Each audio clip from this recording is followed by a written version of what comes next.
aqueles que vêm pela primeira vez na nossa casa, nós reiteramos o desejo de que eles possam retornar mais algumas vezes, a fim de que possam entender um pouquinho mais da doutrina espírita. Nós queremos chamar a Yasmin para fazer a leitura da página inicial.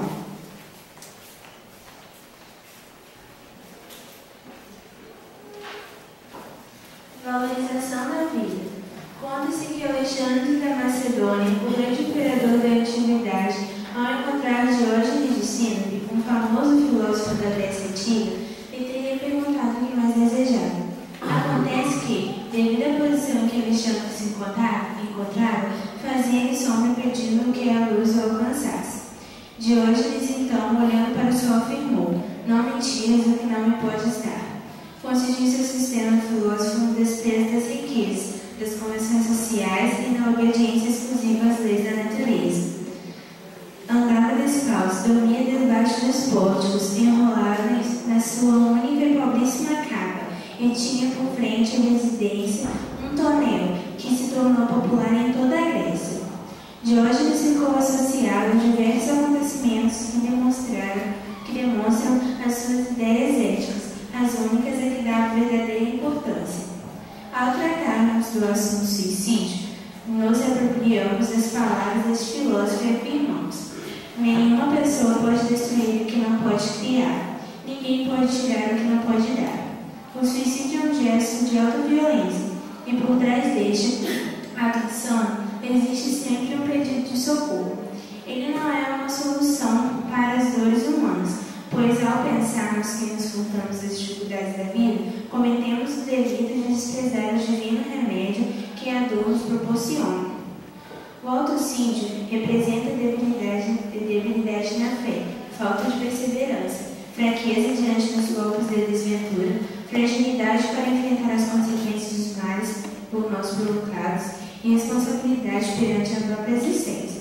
O suicídio não se concretiza sem aviso. Na ideação suicida, o indivíduo quase sempre transmite uma mensagem sobre pedido de socorro. Geralmente são os signos e sinais que anunciam suas intenções para alertar aqueles que o cercam. São solicitações de ajuda, rezos de esperança. As frases como: não tenho mais prazer de viver, preferia morrer a continuar vivendo assim, ou se eu morresse ninguém se importaria, são avisos comuns e diretos que emergem da atividade desses indivíduos que possuem tendência à autodestruição. Quase sempre eles se encontram entre conflitos afetivos, sexuais, financeiros e familiares. Possuem dificuldades de compreensão para com a própria vida e de comunicação com seus sentimentos e emoções mais profundas. Portanto, caem em desânimo e em uma espécie de prostração intensa. Suicídio é sabor amargo que transportamos para além túmulo. Não deve ser considerado um direito humano, porque ninguém pode transgredir as leis naturais da vida e sair ileso. Mas meu Pai nos dá o verdadeiro pão do céu, disse Jesus. O Espiritismo nos dias atuais é abençoado o celeiro do pão do céu. Em seus princípios básicos, há mais certeza e esperança, mais entendimento e alegria. A existência de Deus, a imortalidade da alma, a comunicabilidade dos espíritos, a pluralidade das existências e dos mundos habitados são os preceitos espíritas fundamentais para a prevenção do suicídio. Por que as pessoas lançam mão à autodestruição? Como identificar e prevenir o suicídio? São respostas encontradas nas obras básicas do Espiritismo, onde as mãos de Jesus agem generosamente. João capítulo 6, versículo 32, Ivan de Albuquerque.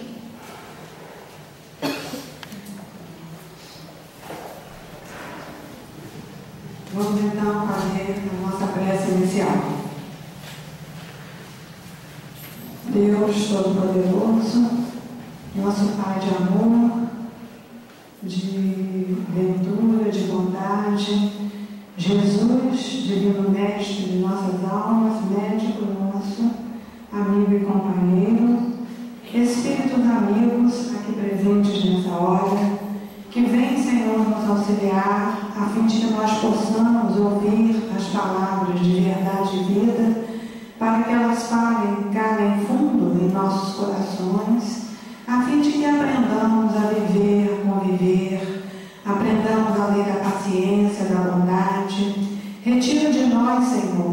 orgulho, a vaidade desmedida, o egoísmo, o ódio, enfim, Senhor, aqueles sentimentos inferiores que nós já devemos ultrapassar pelo conhecimento que a doutrina espírita nos traz, a fim de que, Senhor, em Teu nome, nós possamos resistir a todo mal em todos os momentos de nossa vida.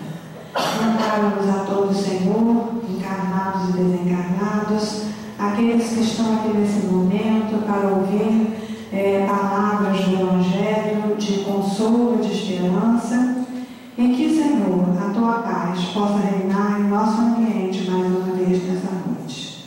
Nós convidamos ao nosso companheiro Carlos Eduardo, que irá proferir a palestra dessa noite, para que ele possa vir até aqui realizar o seu estudo.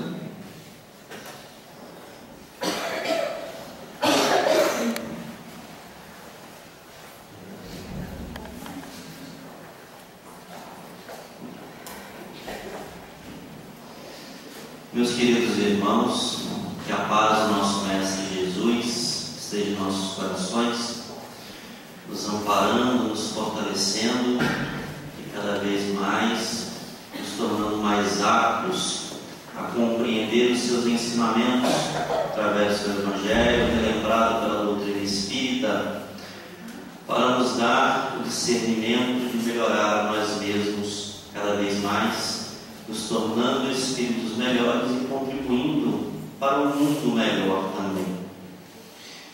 Nos foi dado, na noite de hoje, a incumbência de falar sobre um assunto contido no Livro dos Espíritos, as questões de 695 a 699, que fala sobre a questão do relacionamento conjugal, que é o casamento, e nos fala de alguns outros aspectos, como a questão do divórcio. Então nós trouxemos aqui algumas palavras para que a gente pudesse discutir, falar um pouco sobre isso, para que a gente pudesse realmente refletir um pouco sobre o nosso próprio relacionamento familiar, como está a situação do casamento nos dias de hoje, e como será futuramente essas questões do casamento. E analisando alguns companheiros, eu tive acesso a um texto de um livro chamado Criando União. É um livro de uma escritora chamada Eva Perux, e esse livro não é um livro dito como espírita, mas, no entanto, nesse mesmo livro, a própria autora afirma que ela recebe orientações de um espírito amigo que se chama de guia, que se denomina guia.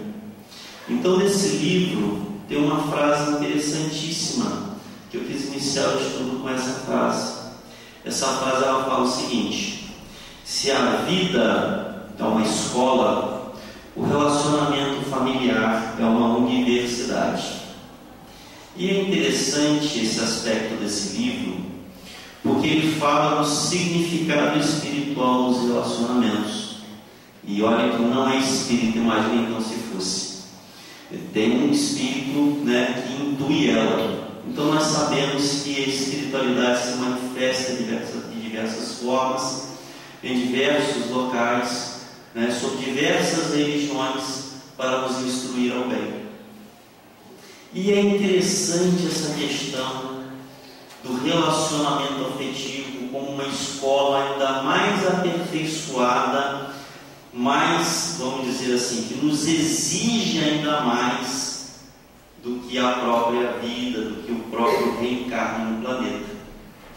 E é interessante a gente avaliar sobre isso, principalmente quando nós nos relacionamos com o nosso cônjuge, com os nossos esposos, com as nossas esposas, e sempre temos aquela sensação de que o esposo é exigente demais, a esposa nos cobra demais, e vira e mexe nós encontramos esse tipo de relacionamento, esse tipo de esse tipo de comentários numa relação conjugal. E é interessante porque isso é uma realidade. É interessante que isso faz parte de uma verdade, de uma convivência entre dois espíritos que ainda são imperfeitos e que ainda precisam se melhorar muito. E é interessante como o processo do casamento tem mudado de alguns séculos atrás até os dias de hoje. A gente observava, eu principalmente observava pelas histórias que meus avós contavam, que passava-se anos e mais anos no processo de namoro, em seguida mais uma quantidade considerável de anos na questão do noivado, para só então efetivar-se a relação matrimonial através do casamento. Então esse período em que os casais namoravam, noivavam, era um período necessário para o conhecimento de ambas as pessoas. E hoje a gente não repara mais isso, ou com muita dificuldade. As pessoas se conhecem, ou melhor, se encontram, porque o conhecer um ao outro leva tempo, e só a proximidade durante um determinado tempo que vai proporcionar isso. Então as pessoas se encontram, têm uma afinidade, na grande maioria das vezes, um sentimento mesmo de paixão, de impulsos, relacionados a hormônios, e acabam se relacionando e acabam, num período muito curto de tempo, se casando. Só que essas pessoas, elas na verdade não se conhecem. E ao invés de se descobrirem e se conhecerem antes do período do casamento, optam por se conhecer após a oficialização do matrimônio. E aí vem um processo interessante chamado de convivência. E é justamente nessa convivência que nós conhecemos os nossos companheiros e as nossas companheiras. E esse processo de convivência está cada vez se encurtando mais na própria estrutura do casamento, porque as pessoas só vão saber como é realmente o esposo, como é realmente a esposa, depois de ter oficializado uma união. E muitas das vezes pensam, ou até mesmo afirmam: você não era a esposa que eu pensava, você não era a minha princesa encantada. E com certeza o próprio marido também fala: você também não era o meu príncipe ou a minha princesa. Enfim, as pessoas acabam não se conhecendo.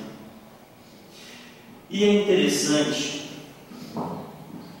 que as relações matrimoniais, que lógico, ainda existem, aquelas de uma consistência, de uma seriedade a mais, de pessoas que enfrentam as dificuldades, buscam juntas a evolução, buscam juntas o aprimoramento pessoal, e lógico, enfrentam muitas dificuldades e enfrentam muitos desafios.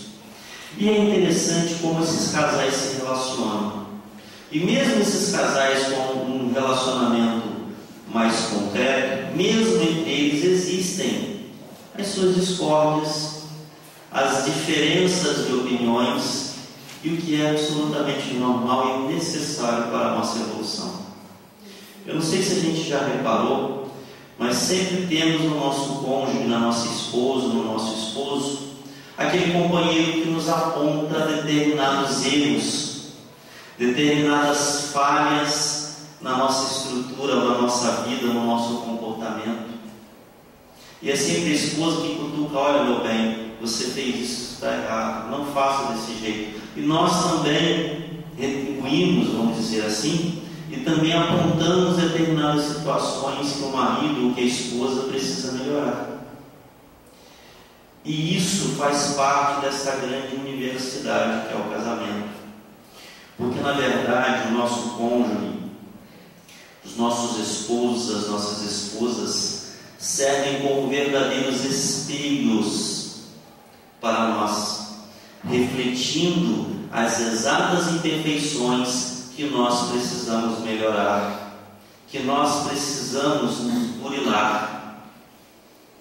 Então, a nossa família, as nossas esposas, os nossos maridos, os nossos filhos, são verdadeiros professores particulares que nós temos, que foram nos indicados por um diretor dessa universidade chamado Deus, auxiliado por seus espíritos iluminados, para nos ajudar a passar por essa prova que é a provação humana. Então, se observarmos bem, nós temos verdadeiros personal trainers dentro de casa, professores exclusivos nossos que estão nos auxiliando na nossa própria evolução, indicando determinados pontos que nós ainda não conseguimos enxergar. Foi perguntado à espiritualidade no Evangelho segundo o Espiritismo qual o meio mais prático e fácil de alcançarmos a perfeição. E a espiritualidade responde, inclusive está aqui na própria tela, nos próximos slides, né, que é conhecendo-te a ti mesmo. E Santo Agostinho nos dá um maravilhoso exemplo de como ele fazia, que ao final de cada dia ele se olhava no espelho e buscava refletir sobre todos os erros que houvera cometido. E que dificuldade que a gente tem para fazer isso. Que dificuldade que a gente tem para olhar para dentro de nós mesmos e observarmos os nossos erros, reconhecer esses nossos erros e trabalharmos neles. E aí que entra os nossos personal trainers. A nossa esposa sempre está lá dando a cutucadinha naquele exato ponto que eu preciso melhorar, e muitas vezes eu não consigo ainda enxergar. Eu não consigo ainda, me enxergar como um ponto de melhoria para mim. E daí vem essa equipe fantástica que são os nossos familiares, nos auxiliando, nos amparando, nos mostrando o exato ponto que nós precisamos melhorar. E nós ainda reclamamos disso. Como nós somos, ainda espíritos atrasados, reclamamos do professor que nos dá o caminho, que nos impõe a caminhada no caminho certo, que são os nossos familiares. No Livro dos Espíritos, na questão 560, é perguntado a espiritualidade se tem alguma atribuição especial a cada espírito, isso é, se cada espírito tem uma missão ou uma atribuição especial na vida. E a espiritualidade nos fala: todos temos que habitar em toda parte e adquirir o conhecimento de todas as coisas, presidindo sucessivamente ao que se efetua em todos os pontos do universo. E é através dessa união familiar que nós vamos conseguir nos habilitar em muitas coisas que nós ainda não conseguimos, porque nós não nos permitimos observar esses nossos erros e trabalharmos nele. Então a família nos dá esse empurrãozinho de nos mostrar o que precisamos fazer, o que precisamos melhorar e a forma como precisamos melhorar. Jesus nos disse: no mundo tereis aflições. Na verdade está no Evangelho de João, capítulo 16, versículo 33.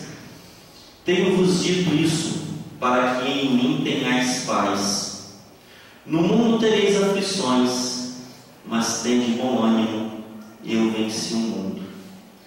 E se observarmos, nós ainda estamos num mundo de provas e expiações. Um mundo realmente em que nós ainda precisamos passar por aflições. E como nós estamos num mundo ainda de provas e expiações, vamos desejar ter um esposo ou uma esposa perfeitos. Então, as relações conjugais que temos ainda nesse planeta também são imperfeitas, também precisam passar por provas, também precisam passar por determinadas dificuldades, para que possam, juntos, enfrentando essas dificuldades, se melhorarem cada vez mais. E é importante que essas dificuldades nada mais são do que a alavanca para a nossa evolução. Aquele companheiro que tem aquela sua dificuldade e que nós insistimos em falar e apontar para ele onde ele precisa melhorar, faz parte dessas nossas provas. E aceitar isso já é um grande avanço para nós como espíritos. E nesse próprio mundo de provas e expiações que nós ainda nos encontramos, a existência corpórea, assim como um casamento, nos é dado como uma prova ou uma expiação. E é interessante que esses mesmos desafios que nós enfrentamos no relacionamento conjugal, e apesar de muitas vezes não darmos o valor adequado, não darmos o valor necessário, que são pontos de evolução para todos nós, muitas das vezes são até mesmo o motivo de separações. Muitos companheiros não conseguem aceitar, vamos colocar assim, determinados questionamentos ou determinadas indagações feitas pelo cônjuge, pelo esposo ou pela esposa, e que tem a finalidade de nos orientar, de nos alertar para determinadas situações. E a gente observa que os relacionamentos, principalmente os relacionamentos do dia de hoje, da época em que nós estamos, e vale a pena ressaltar isso. Antigamente nós víamos casamentos de décadas, aquele casamento em que os cônjuges morriam ainda casados, e hoje a gente percebe que o divórcio ele conseguiu assim uma repercussão e uma facilidade muito grande. Lógico que isso se dá também pela própria emancipação da mulher, porque na época dos nossos avós, dos nossos pais, para uma mulher se separar do marido era uma coisa muito difícil.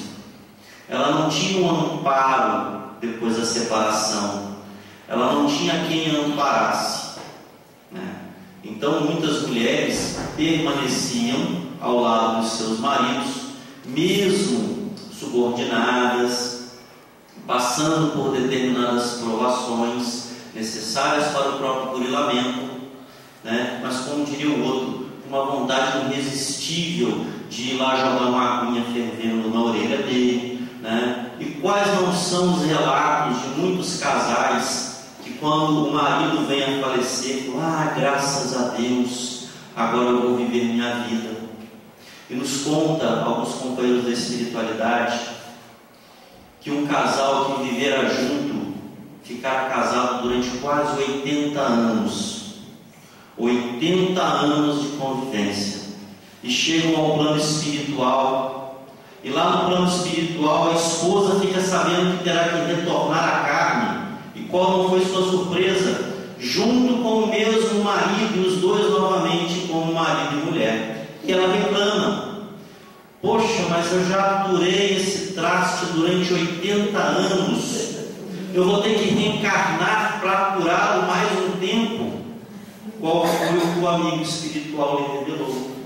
Sim, você vai ter que voltar junto com ele, porque a sua missão não era aturá-lo, era aprender a amá-lo. E por isso muitas das vezes nós falhamos. Por isso muitas das vezes nós nos equivocamos nas nossas relações amorosas e afetivas. E é interessante como essas fases mudam, E há muito tempo atrás, na época dos nossos avós, era essa fase do aturar, Os casamentos normalmente eram por interesses e as pessoas eram obrigadas a se casar muitas vezes com pessoas que não tinham um amor, verdadeiro e muitas vezes adquiriam um querer bem através da convivência. E hoje a gente repara outras coisas, a gente repara outras fases no dia de hoje. Tem aquelas pessoas, né, que buscam sempre encontrar as suas almas gêmeas. E o que são almas gêmeas? Só para a gente entender, a acepção da palavra de almas gêmeas foram espíritos que foram criados para ser felizes juntos. Isso é, se um espírito não encontrar o outro, nenhum dos dois será feliz. Eles só encontrarão felicidade se ambos estiverem juntos. Essa é a acepção da palavra de almas gêmeas. E tanto é que a doutrina espírita nos orienta que não existe almas gêmeas, porque Deus não poderia criar um espírito para que ficasse completamente dependente do outro para alcançar a felicidade. Mas existem sim almas afins, almas simpáticas, porque almas gêmeas seria uma verdadeira injustiça de Deus. Imagina eu, interessado na minha alma gêmea, e minha alma gêmea não quer nem saber de mim, então eu estou condenado a viver aquela existência infeliz, porque minha alma gêmea não quis saber de mim. E é interessante essa questão das almas gêmeas, porque isso está muito ligado, na verdade, a sentimentos que não são relacionados a amores verdadeiros, e sim a sentimentos de paixão.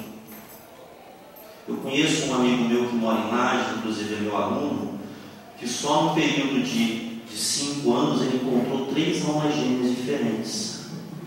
E para cada uma alma gêmea dessas, ele teve um filho com cada uma alma gêmea dessa. Aí, ao invés de alma gêmea, se transformou em algema, porque para cada uma delas ele tem que pagar pensão alimentícia, porque não se encontra com nenhuma delas no momento. Separou-se das 3, e na época eram almas gêmeas, e falavam um com o outro, ele mesmo me fala isso, e davam declarações de amor, e se envolviam, e aquilo passava. Então, de almas gêmeas, muitos acabam sendo algemados por compromissos que assumiram aqui na Terra, pela imprudência nos relacionamentos afetivos. E tem aqueles companheiros que nos falam também que existem aquelas pessoas que já vão chegando naquela idade mais avançada, naquele percurso da vida, chegam na velhice e aí não são mais almas gêmeas, são almas que gemem, porque pela velhice já começam, na verdade, a gemer. E esses processos, essas fases dos relacionamentos, cuja uma das mais complicadas chama-se paixão. E essa paixão desenfreada que uma grande maioria da massa, principalmente os jovens, tem, é algo que tem uma explicação científica. O sentimento da paixão é provocado por uma liberação de dopamina que causa um estímulo nos nossos neurônios. Então a pessoa fica completamente alucinada. Eu não sei se vocês já repararam uma pessoa apaixonada. A pessoa apaixonada, ela se ilude com uma facilidade muito grande. Os apaixonados, eles não veem defeitos uns nos outros, mas nós estamos num mundo de provas e expiações. Não existe entre nós, pelo menos na sua grande maioria, espíritos perfeitos. Todos nós temos dificuldades a enfrentar. Todos nós temos provas a passar. Nenhum de nós é imperfeito. Só que na visão do apaixonado é. E muitas das vezes fica cego porque não enxerga determinadas características que são normais a todos nós. Mas tudo é perfeição, tudo é romance, tudo é maravilhas. E aí tem aquele casal que está ainda nesse estímulo das dopaminas nos seus neurônios, e recém-casados, ainda empolgados pelo casamento, a esposa, na manhã cedinho, vira para o marido e pergunta: meu bem, eu ronquei muito esta noite. E é engraçado quando a gente pergunta isso, que todo mundo que pergunta que ronca, sabe que ronca, e ainda assim pergunta. E o marido ainda empolgado pelo casamento: que nada, meu amor, você não ronca, você estava cantando com uma cotovia. E ela ri, né? E os dois continuam. Dali a algum tempo, ainda impregnados pelo efeito da dopamina, a esposa novamente vai perguntar: meu bem, eu ronquei muito esta noite? E o marido fala: de maneira nenhuma, meu amor, você não ronca, você estava ronronando igual uma gatinha. E olha que já saiu do passarinho e já foi para o gatinho, um animal maior, né? E o tempo vai passando, vai passando, vai passando. E aí chega um determinado momento que ninguém pergunta mais para o outro se está roncando ou não.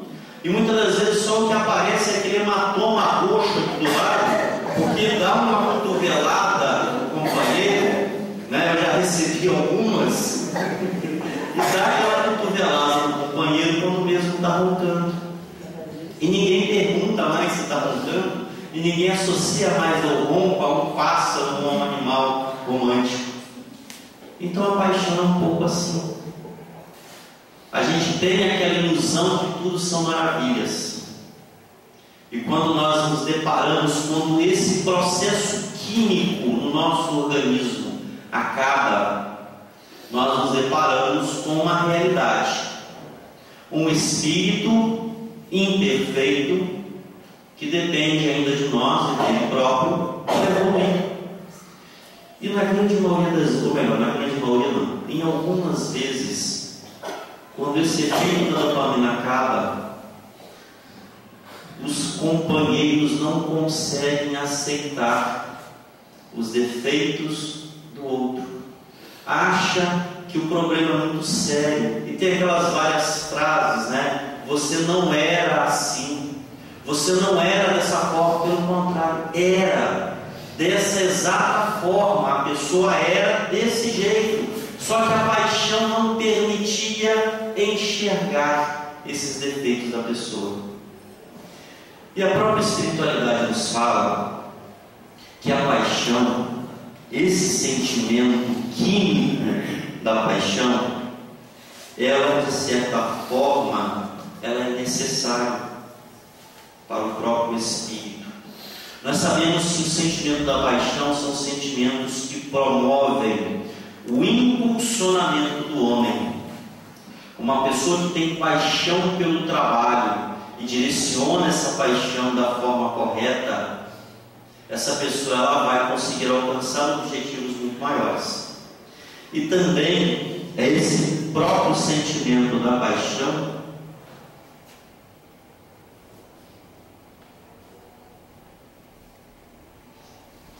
que nos faz perder o medo e nos faz nos aproximarmos de outras pessoas, para que através dessa aproximação exista um relacionamento.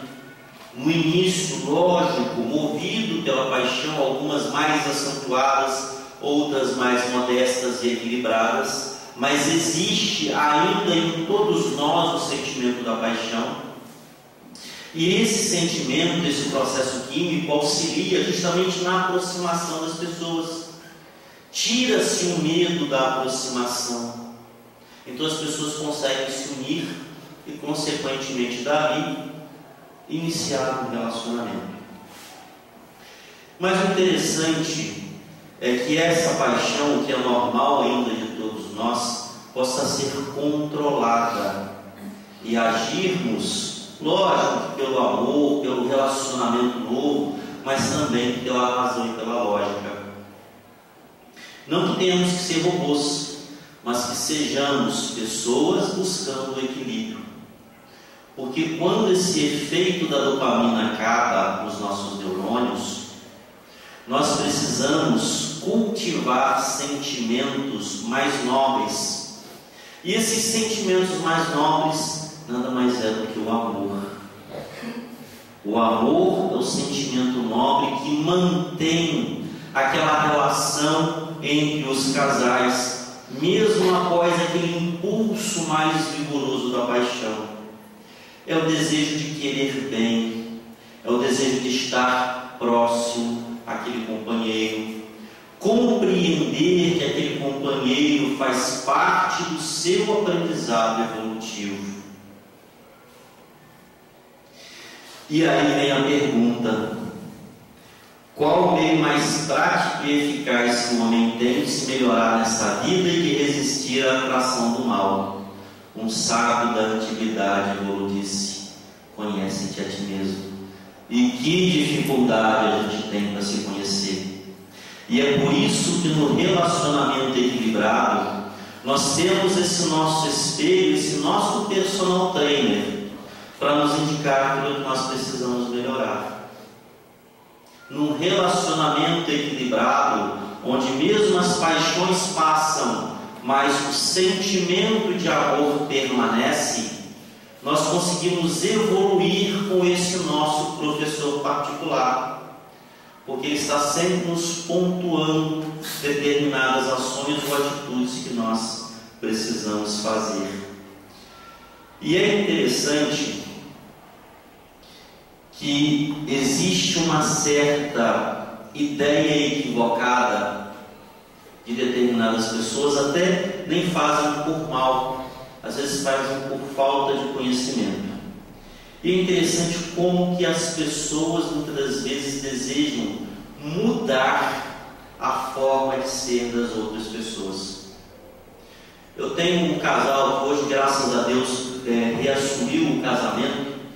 É um casal que faz parte da família da minha esposa e que gerou uma situação interessante do ponto de vista estudioso, do ponto de vista da doutrina. E hoje, graças a Deus, retomaram o casamento com os seus filhos, os seus 2 filhos, ao qual tem um carinho muito grande. Mas o processo de separação dos dois aconteceu da seguinte forma: os dois ainda jovens, né? E ele gostava de ter as suas atividades, gostava de jogar bola, gostava de estar com os amigos, né? E a esposa, enquanto namorava, enquanto estava naquele período, né, da aproximação, da paixão, em nenhum momento questionava isso. Aí casou, quis que o marido mudasse completamente tudo aquilo que ele fazia. Quis que o marido mudasse as atitudes que ele tinha para que fosse aquele marido perfeito igual ao que ela pensava ser. E nós somos muito assim. Nós sempre desejamos salvar as outras pessoas. E às vezes até o nosso marido, nossas esposas. E graças a Deus que a doutrina espírita, essa bênção que chega para nós, ela não é uma doutrina salvacionista. Que bom! Que bom que não tem aqui na frente um pastor dizendo: meus irmãos, vocês serão salvos pela doutrina espírita, porque isso não existe dentro da doutrina espírita. A doutrina espírita, ela nos pede consciência dos nossos atos. Nós somos a única pessoa capaz de nos fazer evoluir. Nós não conseguiremos salvar os nossos maridos alcoólatras. Nós não conseguiremos salvar as nossas esposas que têm determinadas imperfeições. Nós podemos sim orientá-los. Isso é caridade. E a doutrina espírita ensina a prática da caridade. Nós podemos dar-lhes o exemplo, assim como Jesus o fez. Jesus não obrigou ninguém a segui-lo. Jesus tinha as suas atitudes, e as pessoas, vendo aquelas atitudes de Jesus, se modificavam, desejavam melhorar-se, e através do exemplo ele conseguia isso. E nós também, apenas através dos nossos exemplos, nós conseguiremos com certeza auxiliar na evolução dos nossos cônjuges, mas apenas se eles desejarem.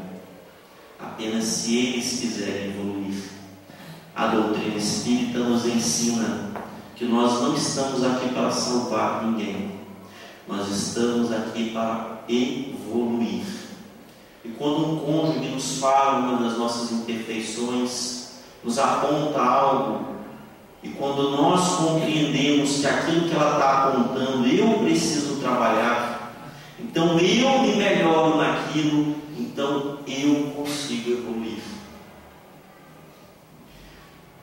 Uma situação de uma senhora no interior de Minas Gerais, uma jovem senhora, casada há alguns anos, em torno de 5 anos, o marido, passou aquela fase de paixão, e o marido começa a sair de casa, a buscar esses sentimentos animalizados fora do lar, começa a frequentar ambientes de prostituição, começa a abusar continuamente da bebida, e a esposa mantém-se fiel.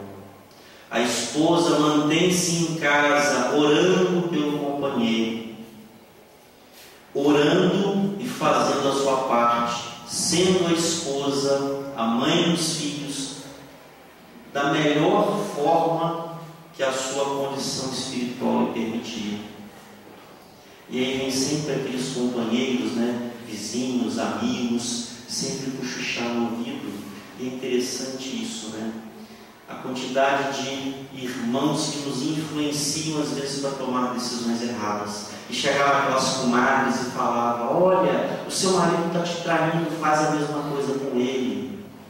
Olha, o seu marido está te traindo, larga esse traste de lado. E ela permanecia se esforçando para ser a melhor esposa que lhe competia ser. Certa vez, jovens, mulheres do determinado prostíbulo que ele frequentava em cidades vizinhas chegaram a ir na própria residência dele, porque já havia, tanto era a frequência, já começou a ter um relacionamento meio que afetivo, e ela continuou na mesma postura de esposa, mas a postura sincera, não aquela postura de máscara que para a sociedade é uma coisa e intimamente é outra. Ela orava pelo marido, em casa ela se dedicava ao marido e às crianças, mesmo não tendo o afeto naquele momento do marido. Com o tempo passando e o marido vendo aquela postura, o marido ele retoma a sua consciência e percebe os caminhos errados que ele estava percorrendo, se arrepende e volta para casa e volta a ser o marido, o melhor marido que ele, na condição de espírito em evolução, tinha condição de ser. E aí é interessante, porque a gente percebe que o grande objetivo que Deus coloca na nossa vida não é o castigo pelos nossos atos, e sim a tendência que nós temos de, reconhecendo os nossos próprios erros, evoluir, crescer, sermos amparados pela espiritualidade, por aqueles que nos amam, para que nós venhamos a deixar de lado as sensações equivocadas da carne e venhamos a buscar sentimentos mais elevados. E é interessante que nos casamentos existem algumas frases célebres: o que Deus uniu, o homem não separa. E aí a gente pode avaliar essa frase. O verdadeiro amor é uma lei natural, lei de amor ao próximo. Sendo uma lei natural, é uma lei divina, imutável, que todos nós estamos inseridos nessa lei. E apesar de ainda muitas vezes não compreendê-la na sua essência, e há alguns séculos atrás temos muito pouco conhecimento dela, mas é uma lei natural. E um dia todos nós estaremos seguindo essa lei à risca, porque isso foi Jesus que nos prometeu: sereis deuses, podeis fazer o que eu faço e muito mais. Então, realmente, os relacionamentos matrimoniais baseados no sentimento sincero de amor, eles são unidos por Deus, porque eles seguem uma lei natural, que é a lei do amor. E realmente esses casamentos são sólidos. Vêm as dificuldades e consegue-se vencer as dificuldades. Vem a tormenta e consegue vencer a tormenta. Vem as provas do mundo e assim como Jesus disse: tenham desânimo, eu venci o mundo. E conseguiremos também vencer o mundo. Só que grande parte desses casamentos não são baseados nesse sentimento do amor, são baseados na paixão, são baseados nos interesses próprios de cada um. E esses, na primeira ventania, na primeira tempestade, desaparecem, afundam, deixam de existir. Então a frase é coerente: o que Deus juntou, o homem não separa. Porque aquilo que é juntado pelo amor de Deus, o homem não tem interesse em separar, porque ele compartilha com esse mesmo interesse, que é o de amor ao próximo.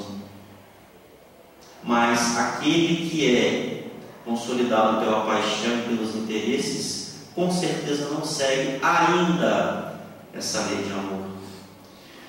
Joana de Ângeles, no livro Boa Nova, estou esquecendo de passar aqui. Antes de eu falar de Joana de Ângeles, é interessante a gente falar sobre uma outra coisa.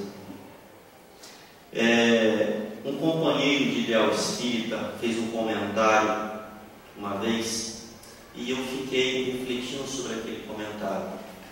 Ele comentou o seguinte: como que a espiritualidade superior, esses espíritos superiores, têm tanta paciência com a gente, nós que erramos tanto, nós que temos tantas imperfeições, e como que esses espíritos abnegados ainda nos aturam, ainda nos dão o amparo, nos fortalecem. E isso tem uma explicação até mesmo psicológica.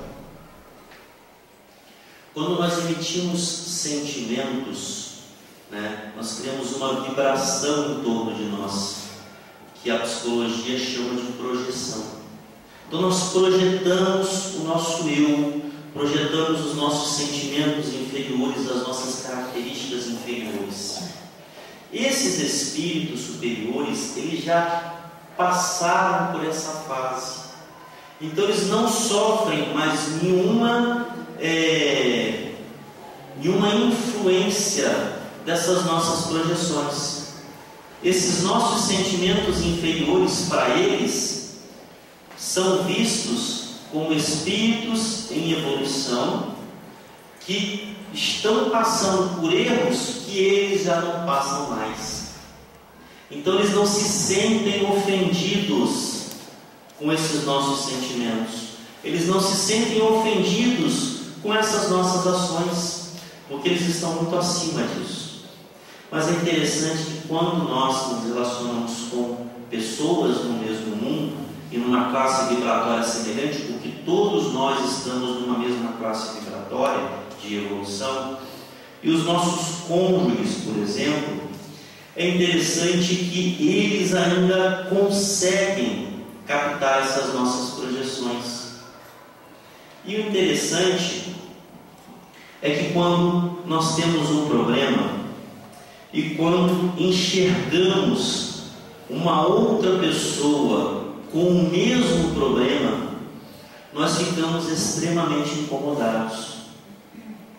E é justamente por esse incômodo que nós temos no nosso cônjuge, na nossa esposa, no nosso esposo, aquele fiel professor que vai estar sempre nos indicando aquele ponto a melhorar, porque também é um ponto que ele precisa melhorar.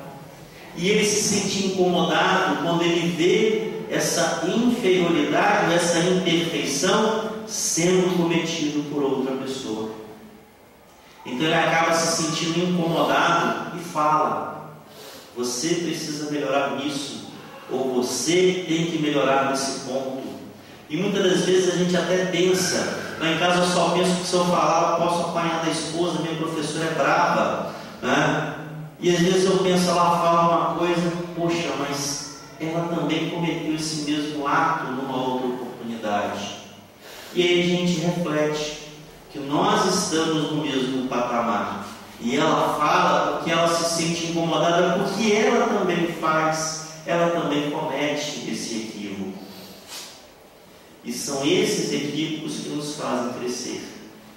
E nós não devemos acreditar que esses erros dos nossos cônjuges sejam erros capazes de anular o casamento, pelo contrário. E aí vem Jesus mais uma vez no Evangelho de Mateus e nos dá uma lição interessante. Como é que vedes um argueiro no olho do vosso irmão, quando não vedes uma trave no vosso olho? Ou, como é que dizes ao vosso irmão, deixa-me tirar o argueiro do teu olho, vós que tendes no vosso uma trave? Hipócritas, tirai primeiro a trave do vosso olho, e depois, então, vede como podereis tirar o argueiro do olho do vosso próximo. E aí está aquela questão da salvação. Nós, como espíritos imperfeitos, nós não temos como tirar a imperfeição do nosso próximo, porque nós ainda cometemos a imperfeição. Por isso que nós não salvamos ninguém. Nós temos aquela orientação, aquele cônjuge nos apontando os pontos de melhoria que nós precisamos, mas só quem evolui somos nós. Se eu não quiser evoluir naquele ponto, ela pode falar 2000 vezes, mas a gente não vai evoluir. Então é necessário que a gente escute, aprenda, veja o que aquilo tem de importante para a gente e utilize. E o divórcio? Interessante, como eu já havia falado, quanto o divórcio tem se tornado uma coisa fácil nos dias de hoje. E realmente está muito fácil se divorciar. As pessoas estão casando com uma facilidade muito grande, porque sabe que o divórcio também é muito fácil de conseguir nos dias de hoje. A gente casa, se não der certo, a gente se separa. Quantos já não ouviram essa mesma frase de companheiros?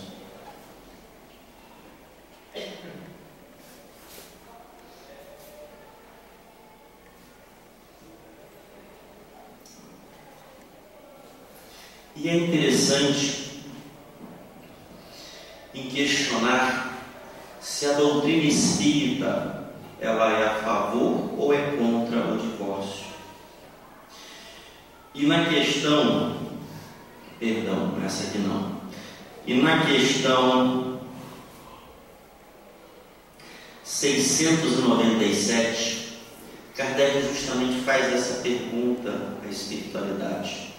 Kardec pergunta o seguinte: está na lei da natureza ou somente na lei humana a indissolubilidade absoluta do casamento? Isso é o divórcio.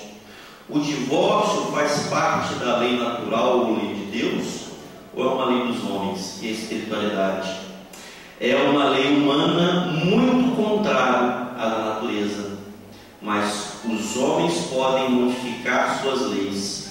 Só as da natureza são imutáveis, só as leis naturais são imutáveis. E realmente os homens, eles têm mudado a própria estrutura do divórcio. Conforme eu falei, há alguns séculos atrás nem sequer era permitido o divórcio. Não existia a estrutura do divórcio. E somente no tempo ainda do Império, e logo depois do Império, o divórcio era algo que não existia. só de alguns séculos para cá que começou na própria Constituição brasileira o direito ao divórcio, ainda de forma bem arcaica, né? E de uns tempos para cá começou a se normatizar, criaram-se leis que davam direito às pessoas se divorciarem. E interessante que a instituição do casamento em si, ela não é falha. Por que o divórcio aconteceu? Porque o casamento não foi bom. Na verdade, o casamento em si, a ideia de casamento, ela não é falha. Quem é falha somos nós. Quem falha são as pessoas que casam, e não a ideia de se instituir uma família. E o Espiritismo, a doutrina espírita, ela nos fala o seguinte, que o divórcio nada mais é do que a oficialização daquilo que já se encontra separado. Temos um casal que não quis se conhecer ou não se permitiu conhecer quando se encontraram. E quando finalmente começaram a se conhecer, eles viram que não se suportavam uns com os outros. Só que já vieram os filhos. E essa ausência de suportar um ou outro, essa ausência de amor, esse egoísmo tão grande de um que não quer ceder espaço para o outro, acaba gerando situações ainda mais complicadas, como as próprias questões de violência, um para com o outro e muitas vezes até para com os filhos. Então, para se evitar um mal ainda maior, é preferível sim o divórcio, porque a separação em si já aconteceu. Então, para se evitar um mal maior, é necessário, muitas das vezes, que haja a oficialização do divórcio, para que aqueles espíritos possam compreender e refletir até mesmo as suas ações e que possam, dessa forma, evoluir de uma forma talvez mais lenta, de acordo com o seu processo evolutivo, para que possam futuramente encontrar, que sejam as suas almas gêmeas, ou que sejam os seus parceiros ideais que compartilham da mesma necessidade evolutiva. E aí Joana de Cusa nos dá esse exemplo, que a insolubilidade do casamento é algo ligado às leis do homem e não às leis de Deus. Joana de Cusa, no livro Boa Nova, de Chico Xavier, psicografado por Humberto de Campos, era casado com Cusa, um procurador, uma pessoa que tinha grande influência na sua cidade. E esse homem já não lhe dava tanta atenção, já buscava outros interesses políticos. E Joana vai a uma das passagens de Jesus, a uma das explanações em que Jesus reunia aquela grande turba de multidão para falar. E Joana de Cusa fica completamente encantada com aquele Nazareno que trazia as palavras mais belas e mais suaves, que afagava com o carinho das palavras as almas sofredoras. E ela vê no marido aquela situação difícil em que o marido em nenhum momento aceitaria que ela seguisse aquela nova lei, aquela mensagem de boa nova, mas amando-o de toda forma, mesmo ele não lhe dando atenção, vai até Jesus. Ele pergunta: mestre, me será lícito abandonar o meu marido para que eu possa te seguir nas sendas do bem? Não estaria eu sendo mais útil à tua missão se eu pudesse lhe seguir para amparar inúmeros que sofrem? E Jesus volta-se para ela e fala: ser fiel a Deus, amando o teu companheiro do mundo como se fora teu filho. Não percas tempo em discutir o que não seja razoável. Deus não trava contendas com as suas criaturas e trabalha em silêncio por toda a criação. Vai, esforça-se também no silêncio e, quando convocado ao esclarecimento, fala o verbo doce ou enérgico da salvação, se segundo as circunstâncias. Volta ao lar e ama o teu companheiro como material divino que o céu colocou em tuas mãos, para que tales uma obra de vida, sabedoria e amor. O próprio Jesus nos dá um exemplo de, mesmo com a mais sublime das intenções, que é o de fazer o amor ao próximo, que é de seguir os seus passos, levando o amor àqueles que sofrem.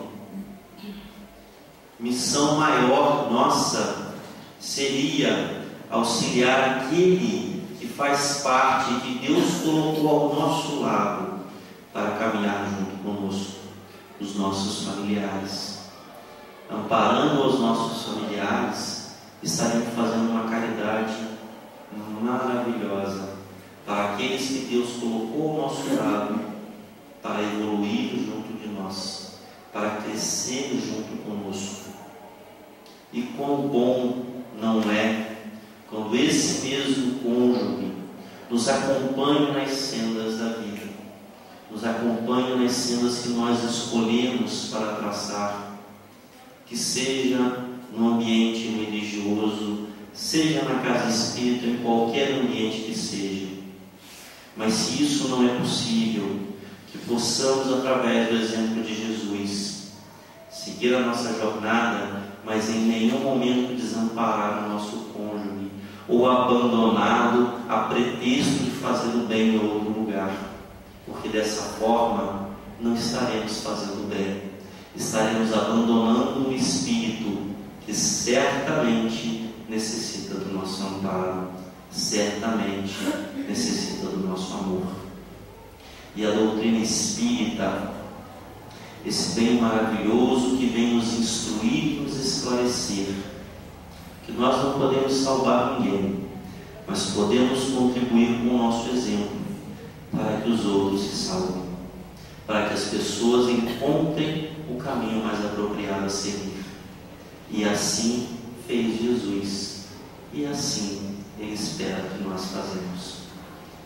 Queridos irmãos, agradeço a atenção de todos, agradeço essa espiritualidade amiga, que mesmo com as nossas imperfeições, tem muita paciência conosco, nos aturam, mas estão sempre junto de nós, e estão junto de nós nesse momento. Muito obrigado a todos.